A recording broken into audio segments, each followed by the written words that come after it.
মধ্যপ্রাচ্যে ইরানকে ঘিরে চলমান সংঘাতের প্রভাবে বৈশ্বিক বিমান ভ্রমণে নেমেছে চরম অস্থিরতা। বিশেষ করে এশিয়া ইউরোপ রুটে বিমান ভাড়া হঠাৎ করেই আকাশ ছোঁয়া হয়ে উঠেছে, যা আন্তর্জাতিক ভ্রমণ প্রত্যাশীদের জন্য বড় ধাক্কা হয়ে এসেছে।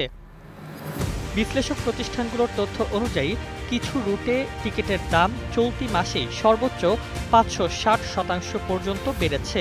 যুদ্ধের কারণে পারস্য উপসাগরীয় আকাশপথে বিঘ্ন, ফ্লাইট বাতিল এবং বিকল্প রুটে চাপ বেড়ে যাওয়ায় এই পরিস্থিতি তৈরি হয়েছে।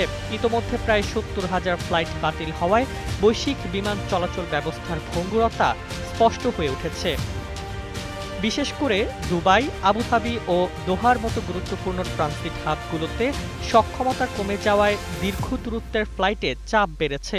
ফলে হংকং, লন্ডন, ব্যাংকক, ফ্র্যাঙ্কফুর্ট কিংবা সিডনি লন্ডনের মতো জনপ্রিয় রুটগুলোতে ভাড়া কয়েক গুণ বেড়ে গেছে। RICL TMX, যুগের পর যুগ স্থাপনা থাকে মজবুত। একই সঙ্গে জেট ফুয়েলের দাম বেড়ে যাওয়ায় এয়ারলাইনগুলো অতিরিক্ত খরচ যাত্রীদের ওপর চাপাচ্ছে। Air France, KLM, Cathay Pacific Airways এবং এয়ার নিউজিল্যান্ড ইতোমধ্যেই জ্বালানি সার্চ চার্জ বাড়িয়েছে।